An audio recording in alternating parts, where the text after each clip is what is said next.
Late grab. Taking all of these facts into account, and based on the breadth of the evidence it has accumulated, the committee makes the following criminal referrals to the Department of Justice's Special Counsel. I. Obstruction of an official proceeding. 18 U.S.C. Section 1512. C. Section 1512. C. 2. Of Title 18 of the United States Code makes it a crime to corruptly obstruct, influence, or impede any official proceeding, or attempt to do so. 594 Sufficient evidence exists of one or more potential violations of this statute for a criminal referral of President Trump and others. 595 First, there should be no question that Congress's joint session to count electoral votes on January 6 was an official proceeding under Section 1512. C. Many federal judges have already reached that specific conclusion. 596 Second, there should be no doubt that President Trump knew that his actions were likely to obstruct, influence or impede that proceeding.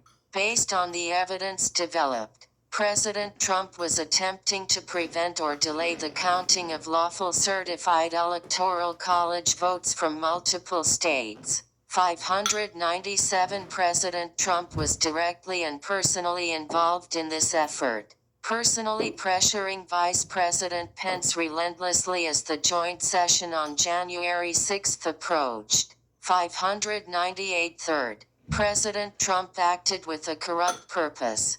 Vice President Pence, Greg Jacob and others repeatedly told the president that the vice president had no unilateral authority to prevent certification of the election. 599 Indeed, in an email exchange during the violence of January 6, Eastman admitted that President Trump had been advised that Vice President Pence could not lawfully refuse to count votes under the Electoral Count Act, but once he gets something in his head, it's hard to get him to change course. 600 In addition, President Trump knew that he had lost dozens of state and federal lawsuits, and 78, that the Justice Department, his campaign and his other advisors concluded that there was insufficient fraud to alter the outcome. President Trump also knew that no majority of any state legislature had taken or manifested any intention to take any official action that could change a state's electoral college votes.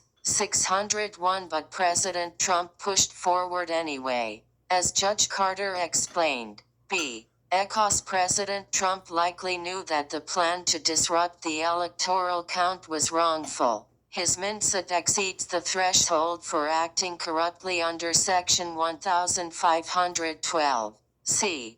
602 Sufficient evidence exists of one or more potential violations of 18 U.S.C. Section 1512. C. For a criminal referral of President Trump based solely on his plan to get Vice President Pence to prevent certification of the election at the joint session of Congress. Those facts standing alone are sufficient, but such a charge under that statute can also be based on the plan to create and transmit to the executive and legislative branches fraudulent electoral slates, which were ultimately intended to facilitate an unlawful action by Vice President Pence to refuse to count legitimate, certified electoral votes during Congress's official January 6 proceeding. 603 Additionally, evidence developed about the many other elements of President Trump's plans to overturn the election,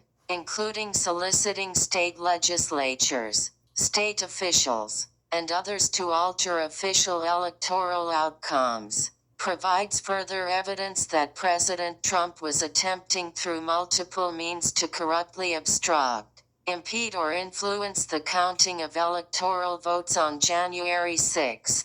This is also true of President Trump's personal directive to the Department of Justice to just say that the election was sick, corrupt plus leave the rest to me and the R. Republican Congressman. 604. We also stress in particular the draft letter to the Georgia legislature authored by Jeffrey Clark and another Trump political appointee at the Department of Justice. The draft letter embraces many of the same theories that John Eastman and others were asserting in President Trump's effort to lobby state legislatures. White House counsel Pat Cipollone described that letter as a murder-suicide pact, and other White House and Justice Department officials offered similar descriptions. 605 is described herein.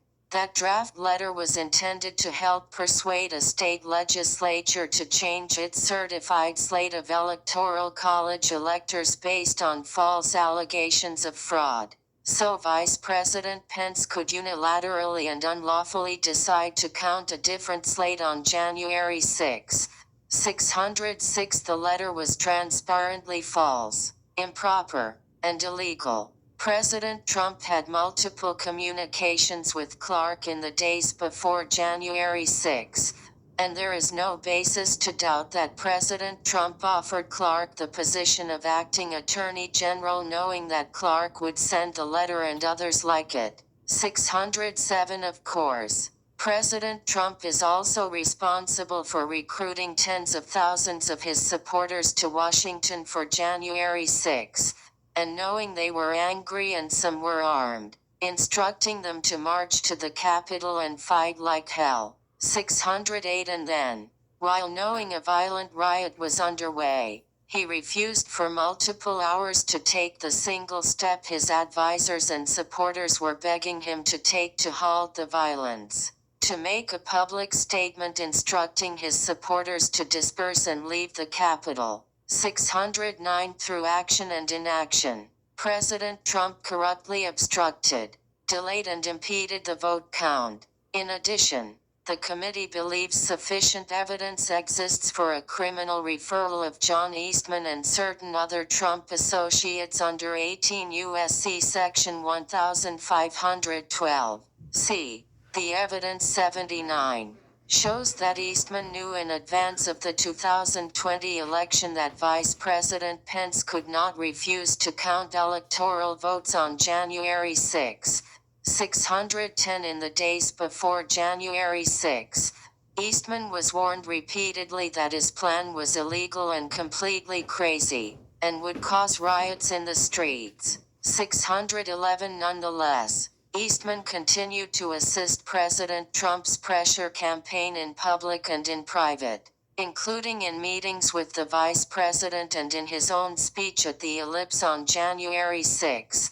And even as the violence was playing out at the Capitol, Eastman admitted in writing that his plan violated the law but pressed for Pence to do it anyway. 612. In the immediate aftermath of January 6, White House lawyer Eric Hirschman told Eastman that he should, Ed a great effing criminal defense lawyer, you're going to need it. 613. Others working with Eastman likely share in Eastman's culpability. For example, Kenneth Chisebro was a central player in the scheme to submit fake electors to the Congress and the National Archives. The committee notes that multiple Republican members of Congress, including Representative Scott Perry, likely have material facts regarding President Trump's plans to overturn the election.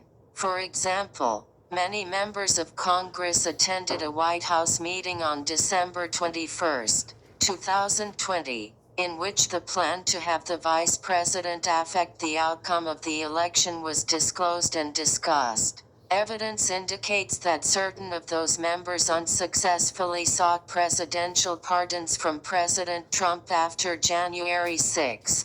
614. As did Eastman. 615. Revealing their own clear consciousness of guilt too. Conspiracy to defraud the United States. 18 U.S.C. Section 371. Section 371 of Title 18 of the U.S. Code provides that if two or more persons conspire either to commit any offense against the United States, or to defraud the United States, or any agency thereof in any manner or for any purpose, and one or more of such persons do any act to effect the object of the conspiracy, each shall be fined under this title or imprisoned not more than 5 years, or both. The committee believes sufficient evidence exists for a criminal referral of President Trump and others under this statute. 616 First, President Trump entered into an agreement with individuals to obstruct a lawful function of the government, the certification of the election. The evidence of this element overlaps greatly with the evidence of the Section 1512, c. 2. violations, so we will not repeat it at length here. President Trump engaged in a multi-part plan described in this report to obstruct a lawful certification of the election. Judge Carter focused his opinions largely on John Eastman's role, as Eastman's documents were at issue in that case, concluding that the evidence shows that an agreement to enact the electoral count plan likely existed between President Trump and Dr. Eastman. 617 But President Trump entered into agreements whether formal or informal. 618 With several other individuals who assisted with the multi-part plan. With regard to the Department of Justice, Jeffrey Clark stands out as a participant in the conspiracy, as the evidence suggests that Clark entered into an agreement with President Trump that if appointed acting Attorney General, he would send a letter to state officials falsely stating that the Department of Justice believed that state legislatures had a sufficient factual basis to convene to select new electors. This was false. The Department of Justice had reached the conclusion that there was no factual basis to contend that the election was stolen. Again, as with Section 1512, c. The conspiracy under Section 371 appears to have also included other individuals such as Cesebro, Rudolph Giuliani, and Mark Meadows. But 80. This committee does not attempt to determine all of the participants of the conspiracy, many of whom refused to answer this committee's questions. Second, there are several bases for finding that the conspirators used deceitful or dishonest means. For example, President Trump repeatedly lied about the election, after he had been told by his advisors that there was no evidence of fraud sufficient to change the results of the election. 619 In addition, the plot to get the vice president to unilaterally prevent certification of the election was manifestly and admittedly illegal. As discussed above, Eastman and others told President Trump that it would violate the Electoral Count Act if the vice president unilaterally rejected electors. Thus Judge Carter once again had little trouble finding that the intent requirement, deceitful or dishonest means, was met, stating that President Trump continuing to push that plan despite being aware of its illegality constituted obstruction by dishonest means under Section 371. 620 Judge Carter rejected the notion that Eastman's plan, which the president adopted and actualized, was a good faith interpretation of the law, finding instead that it was a partisan distortion of the democratic process. 621 Similarly, both President Trump and Clark had been told repeatedly that the Department of Justice had found no evidence of significant fraud in any of its investigations, but they nonetheless pushed the Department of Justice to send a letter to state officials stating that the department had found such fraud. And Georgia Secretary of State Brad Raffensperger and others made clear to President Trump that they had no authority to find him 11,780 votes. But the president relentlessly insisted that they do exactly that, even to the point of suggesting there could be criminal consequences if they refused. 622 Third, there were numerous overt acts in furtherance of the agreement, including each of the parts of the president's effort to overturn the election, As Judge Carter concluded, President Trump and Dr. Eastman participated in numerous overt acts in furtherance of their shared plan. 623 these included, but certainly were not limited to, direct pleas to the Vice President to reject electors or delay certification, including in Oval Office meetings and the President's vulgar comments to the Vice President on the morning of January 6. Judge Carter also addressed evidence that President Trump knowingly made false representations to a court. Judge Carter concluded that Dr. Eastman's email showed that President Trump knew that the specific numbers of voter fraud cited in a complaint on behalf of President Trump were wrong but continued to tout those numbers, both in court and to the public. Judge Carter found that the emails in question were related to and in furtherance of a conspiracy to defraud the United States. 624 in finding that President Trump, Eastman, and others engaged in conspiracy to defraud the United States under Section 371. Judge Carter relied on the documents at issue, largely consisting of Eastman's own emails, and evidence presented to the court by this committee. This committee's investigation has progressed significantly since Judge Carter issued his first crime fraud ruling in March 2022. Capital T H E E V I D E N C E F O U N D B Y T H I S capital C O M M I T T E. Discussed in detail in this report further document that the conspiracy to defraud the United States under Section 371 extended far beyond the effort to pressure the Vice President to prevent certification of the election.